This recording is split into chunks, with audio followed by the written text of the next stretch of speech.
예, 오늘 함께 나누실 말씀 신약성경 마태복음 4장 1절에서 11절까지 말씀입니다.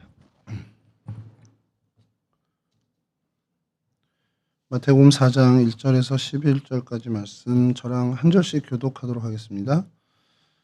그때 예수께서 성령에게 이끌리어 마귀에게 시험을 받으러 광야로 가사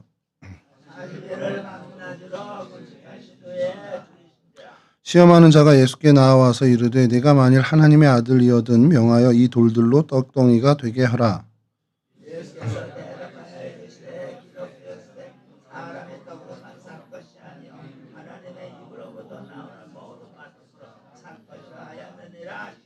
이에 마귀가 예수를 거룩한 성으로 데려다가 성전 꼭대기에 세우고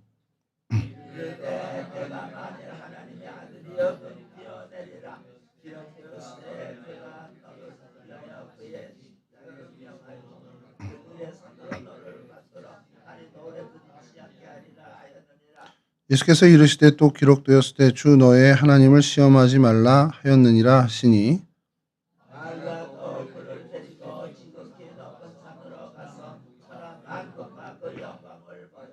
이르되 만일 내게 엎드려 경배하면 이 모든 것을 내게 주리라.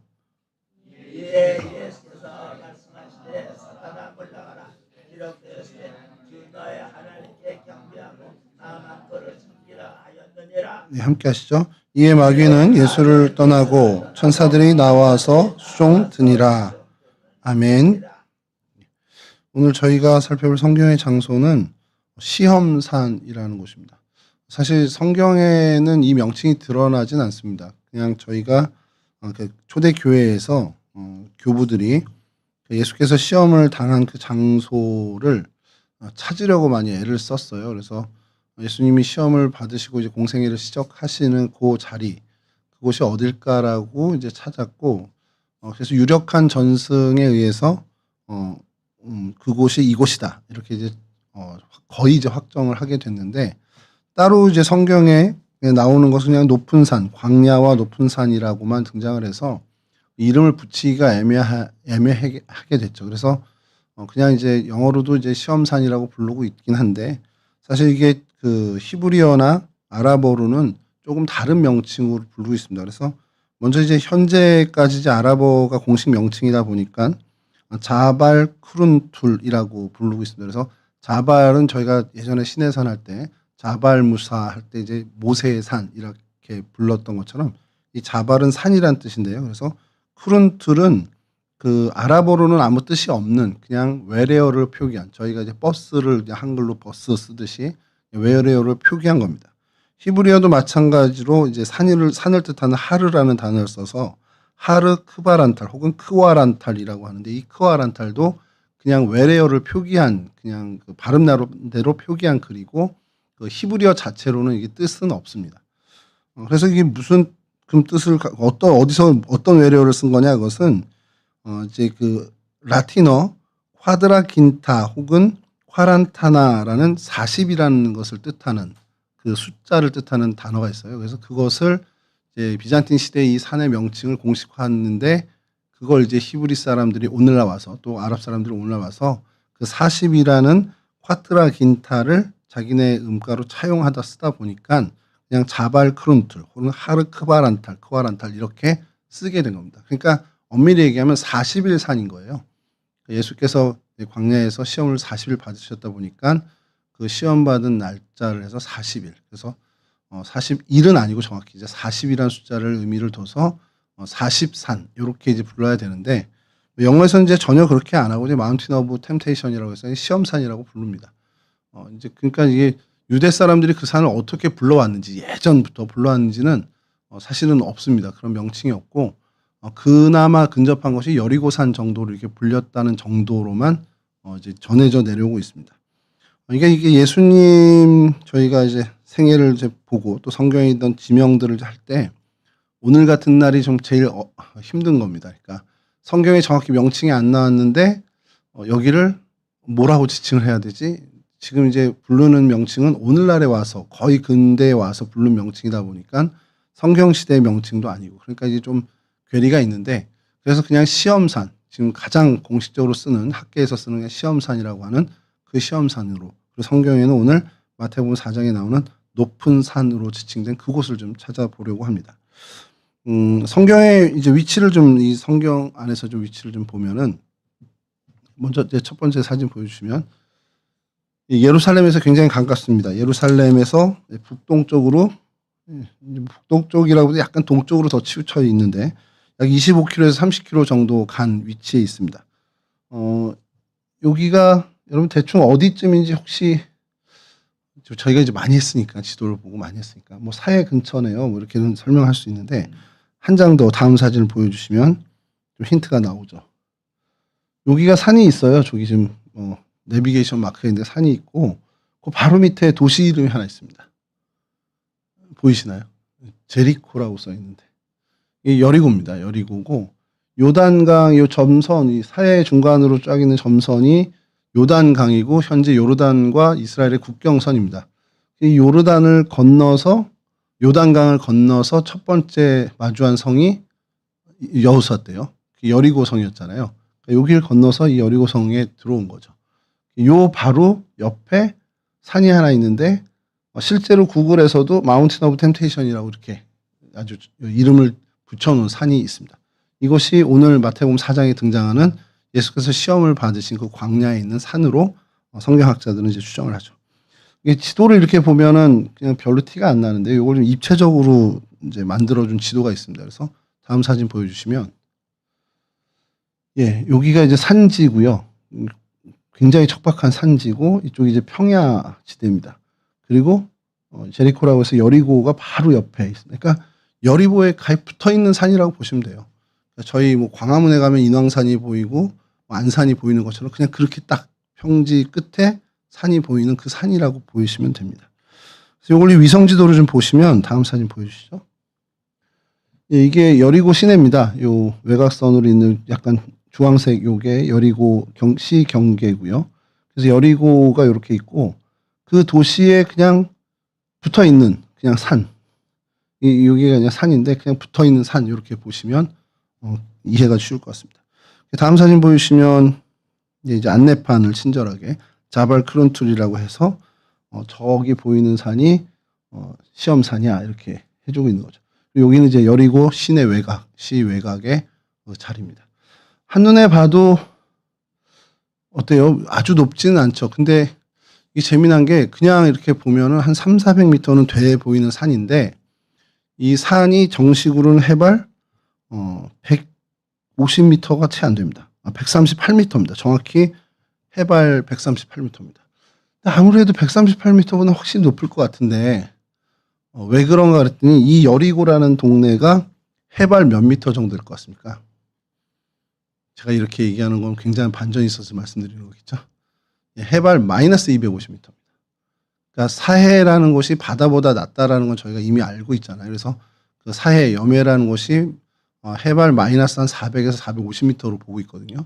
그 바로 옆에 있는 도시, 가까이 있는 도시 여리고는 이 요르단판이라고 하는 그 판에 같이 있는 그 도시로 마이너스 250m 정도 됩니다. 그러다 보니까 이 산이 해발 128m, 138m 이렇게 되더라도 워낙에 여기가 지대가 낮다 보니까 여기서 볼 때는 한 300~400m 정도로 보이는 그 정도의 어떤 산으로는 보일 수 있는 그런 해발로는 굉장히 낮은 산인데 낮은 산이라기보다는 언덕 정도밖에 안 되는데 이게 여기서 실제로 보면 300~400m가 될 수 있는 그런 이제 높이의 산으로 보여지고 있는 거죠.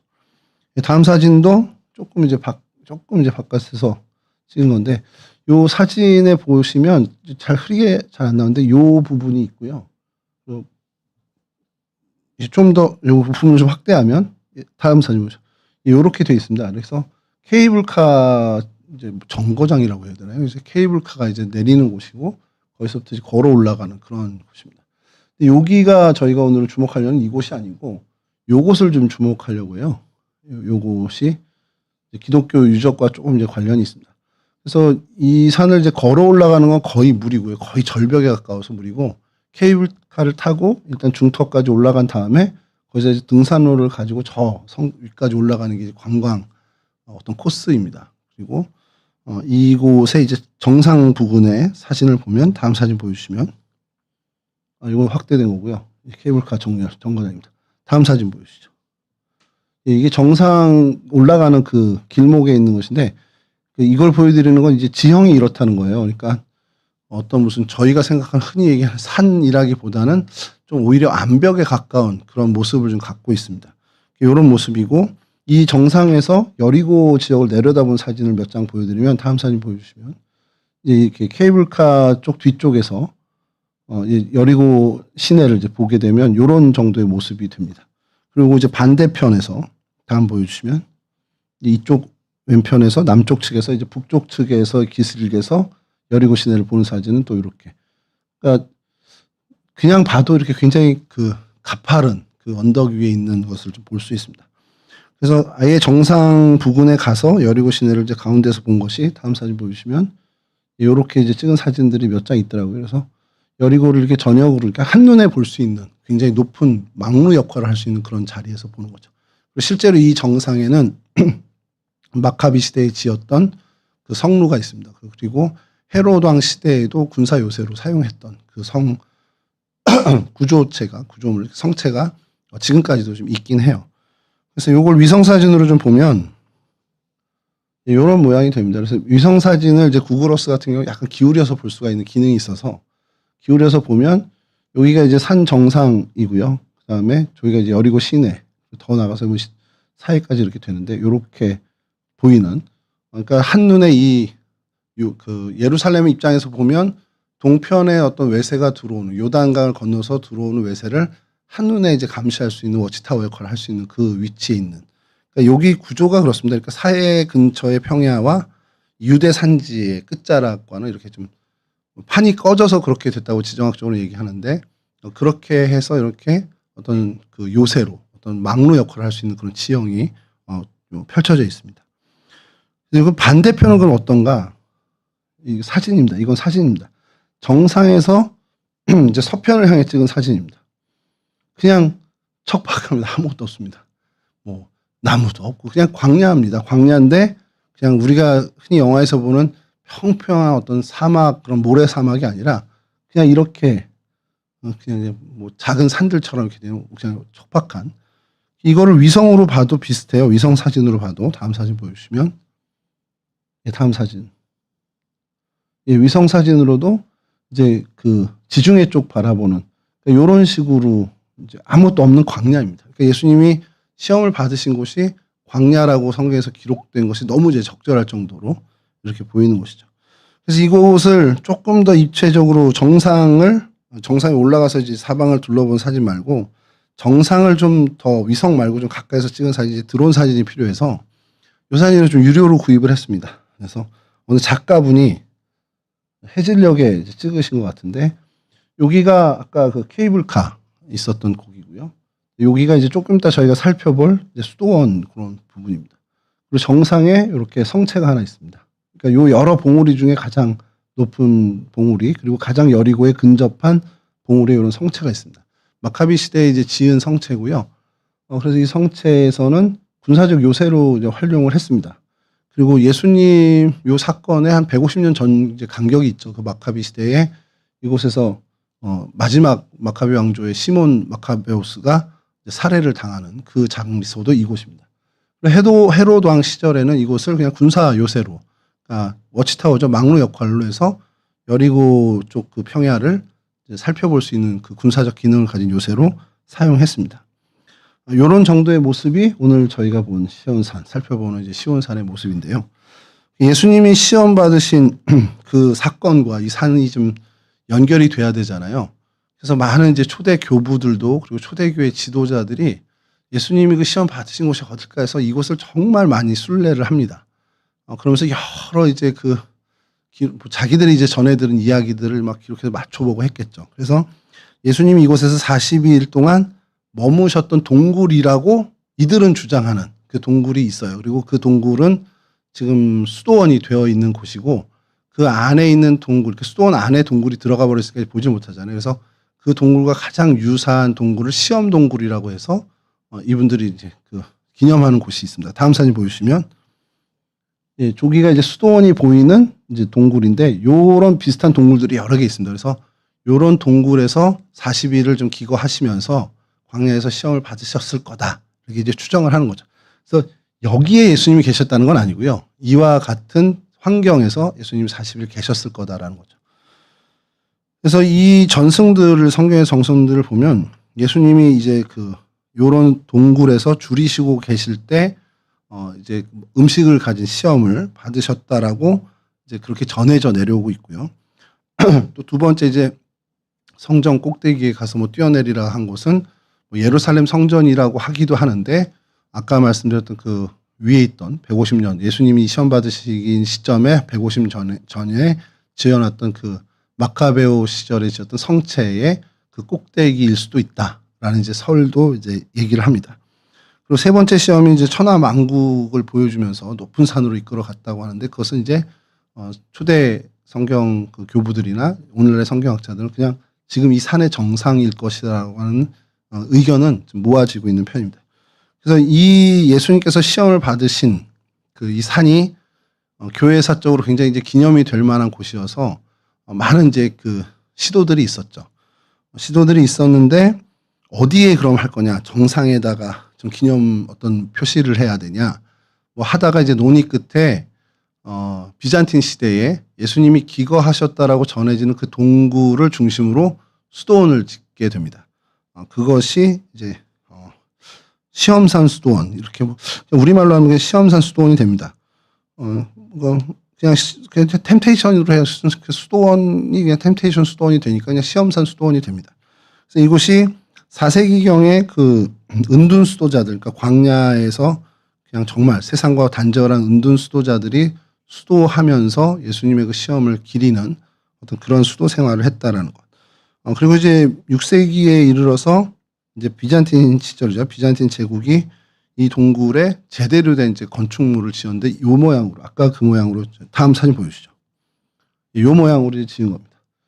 저는 이걸 어떻게 이렇게 짓나 싶은데 그냥 벽에 딱 달라붙여서 이제 중국에 가면 이런 게 좀 많이 있다고 그러더라고요. 근데 이것도 건축술이겠죠. 그래서 건축을 제가 잘 모르니까 근데 이렇게 기초를 어떻게 쌓는지도 모르지만 요 모양으로 이제 수도원을 짓게 됩니다. 그리고 이곳에는 이곳은 이제 뭐 파괴도 됐었고 재건도 되고 해서 많이 반복하다가 지금 현재 요 모습은 1895년에 그리스 정교회가 나서서 많은 모금을 하고 그래서 완벽하게 이제 복원을 한다라고 해서 완성된 모습으로 지금까지 이제 유지가 되고 있는 수도원의 모습입니다. 그리고 이 내부에 진짜인지는 잘 모르겠는데 예수님께서 시험 받으시면서 기거하시는 동굴에 예수님이 앉으셨던 돌이 있다는 거예요.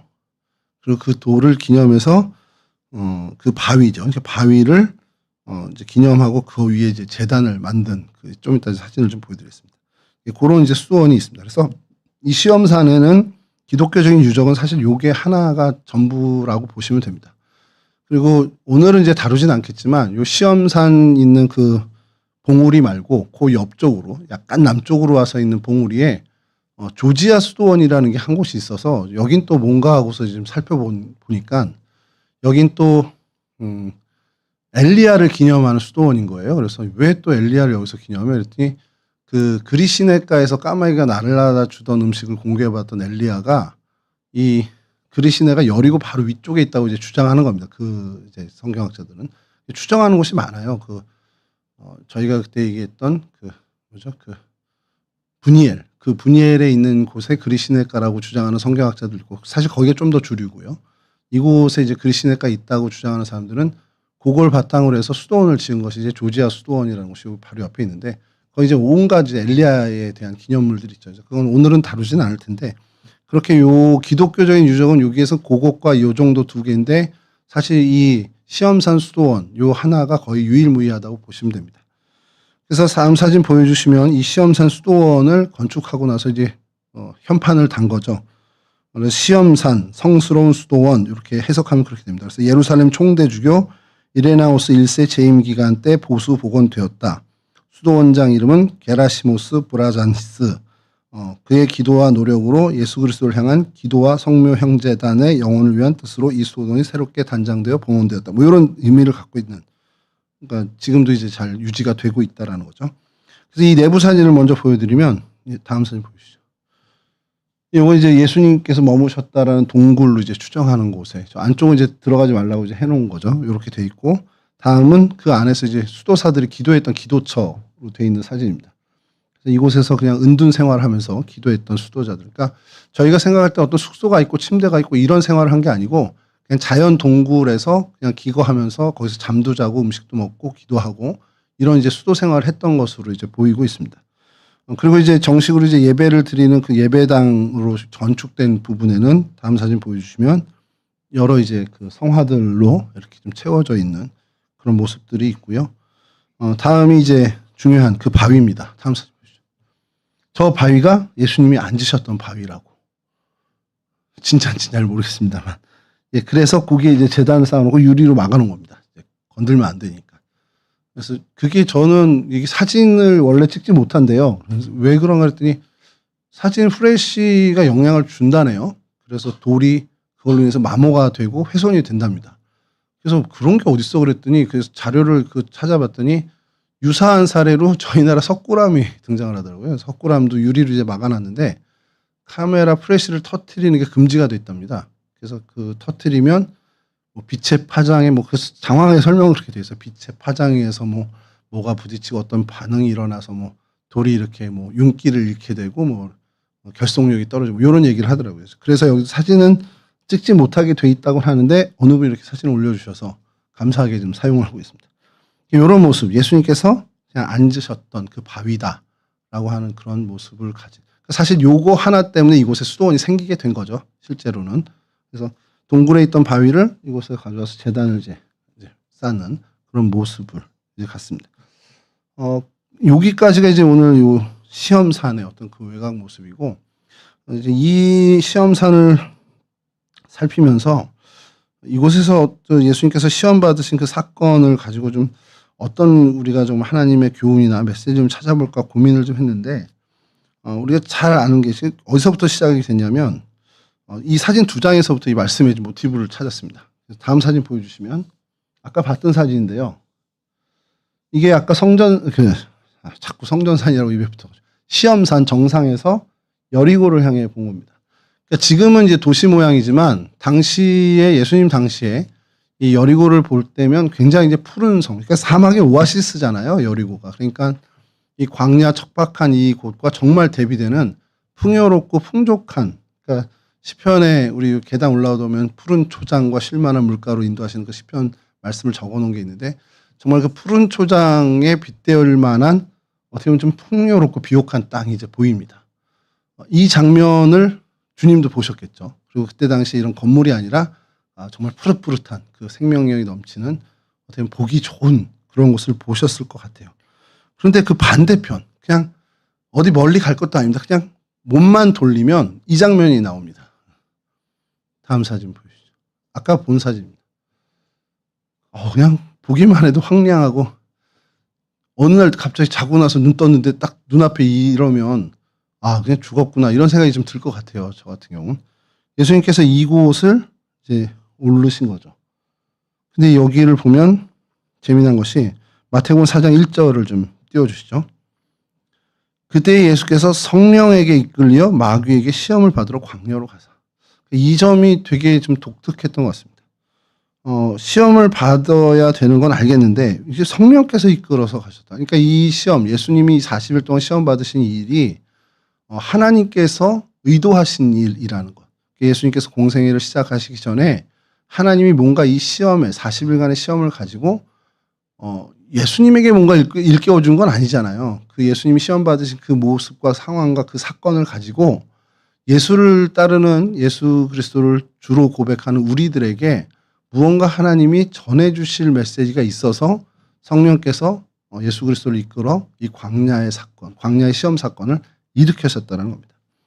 근데 그 간 곳이 이곳, 우리 시험산이라고 우리가 정의를 한다면 앞에는 풍요로운 여리고가 보이고요. 뒤에는 정말 황량하고 침묵의 광야가 보입니다. 그 사이에 딱 머문 겁니다. 예수님께서 그 두 선택지 사이에서 이 시험, 40일의 시험을 받으신 거죠. 우리 인생도 이 두 풍경 사이를 늘 살아가는 것 아닌가라는 생각을 좀 해보게 된 거예요. 한편엔 굉장히 편하고 보장된 길이 보이고요.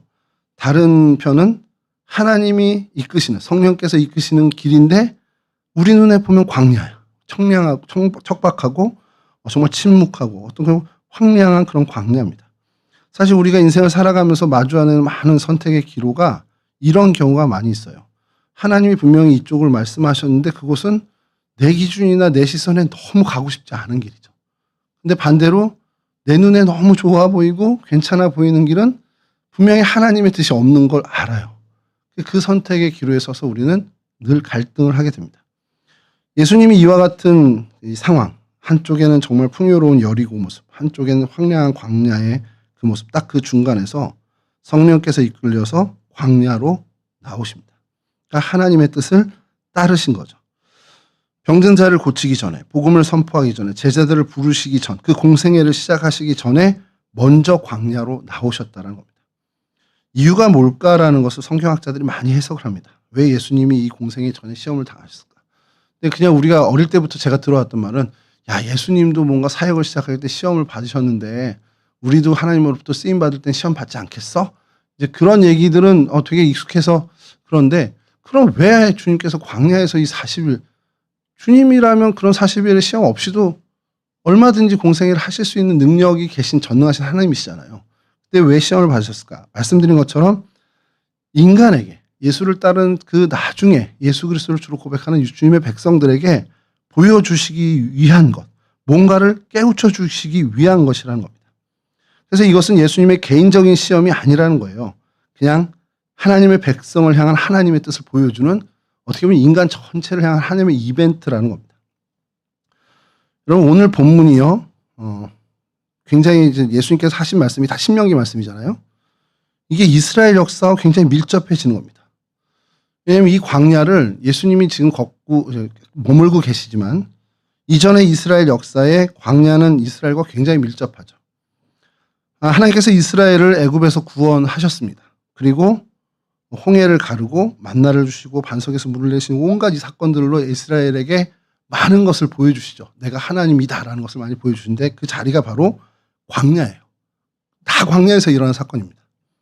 그러니까 이 광야는 이스라엘 민족에게 있어서는 하나님의 은혜가 정말 선명하게 나타난 곳입니다.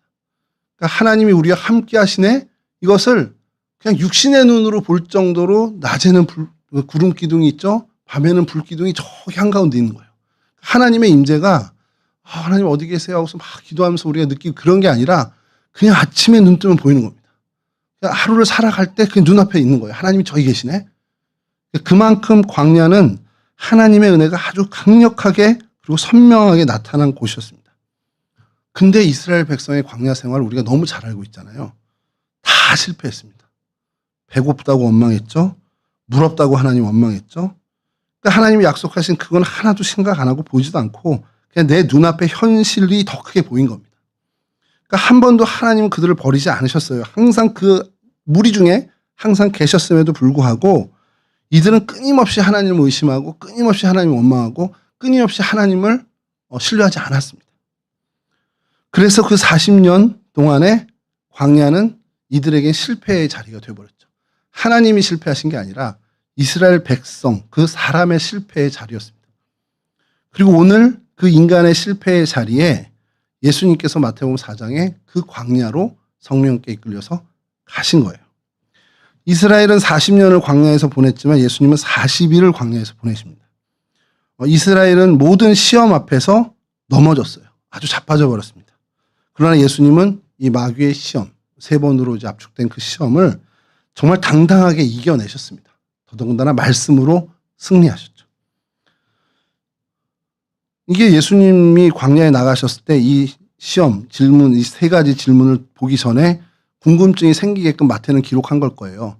자, 예수님이 성령에 이끌려서 마귀에게 시험 받으러 광야를 가셨어. 야, 이스라엘은 거기서 실패했는데 과연 예수님 성공할까?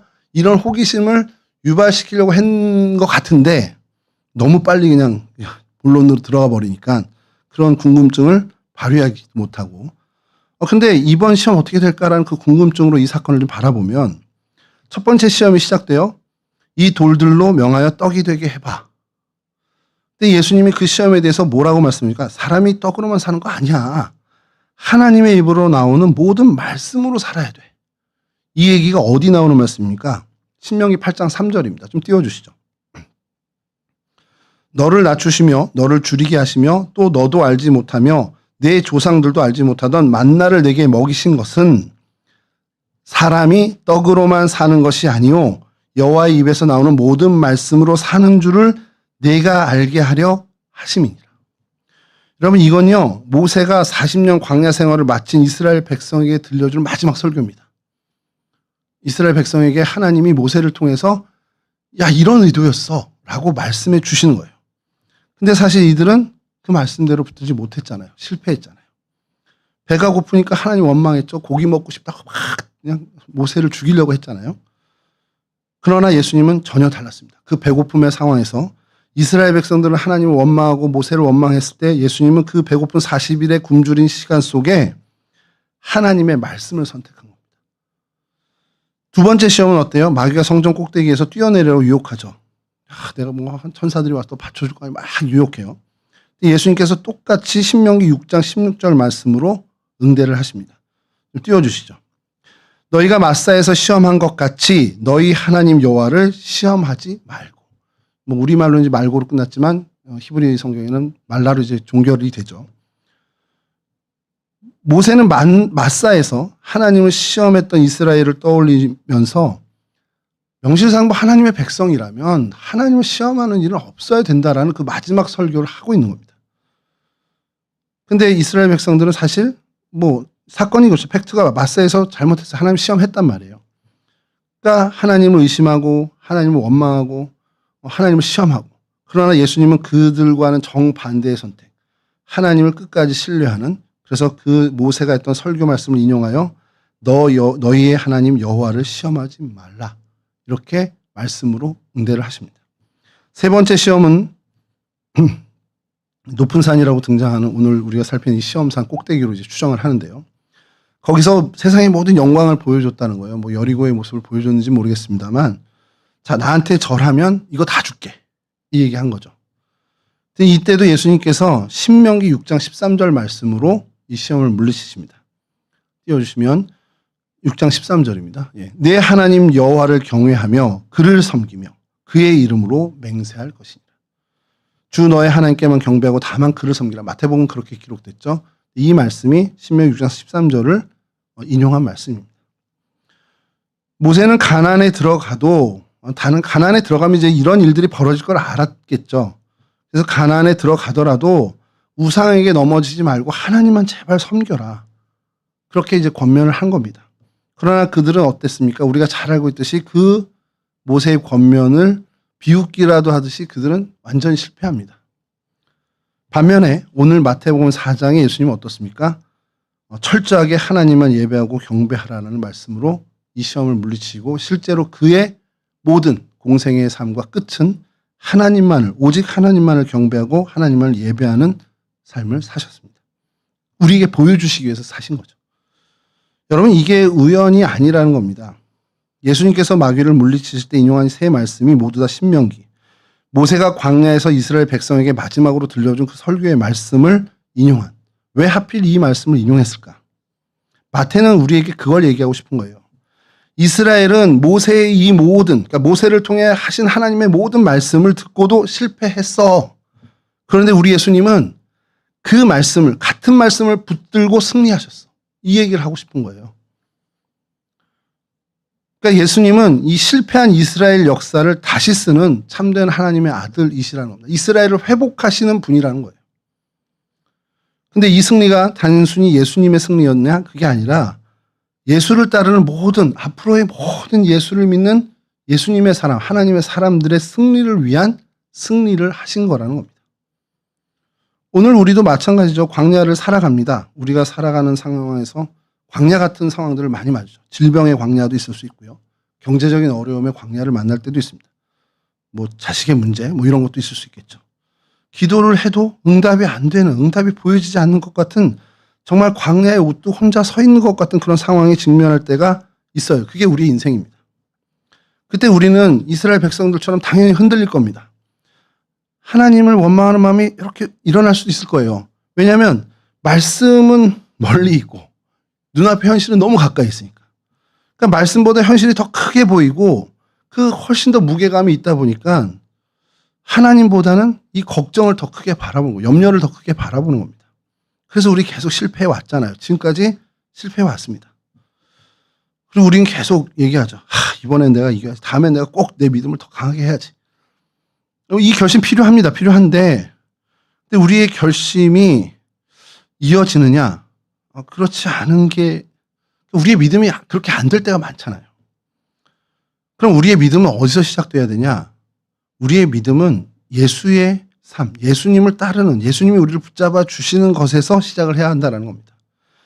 예수님은 우리가 넘어지는 그 실패의 자리에서 승리하시는 분입니다. 이스라엘이 패망한, 이스라엘이 실패한 그 자리에서 이스라엘을 회복시키는, 이스라엘의 실패를 전혀 다른 성공으로 보여주신 것처럼 우리가 넘어졌던 광야 같은 삶의 생활에서 주님은 우리를 일으키시는 분이고 우리의 실패를 성공으로 바꿔주실 수 있는 분이라는 거예요. 우리가 넘어졌던 그 광야에서 끝까지 순종함으로 나가실 수 있는 분. 그래서 그 믿음만이 우리를 이끌 수 있는 힘이 된다는 겁니다.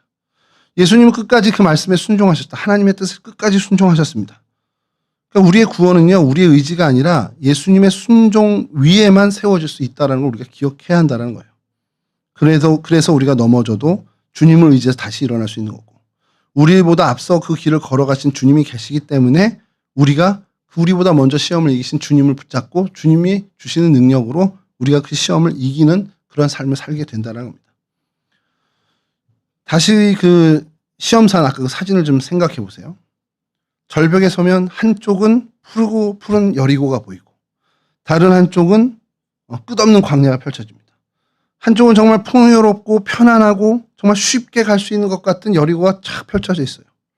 반대쪽은 그냥 척박하고 황량하고 십자가가 그냥 쫙 이어져 있고 엄청 무거운 십자가가 보이고.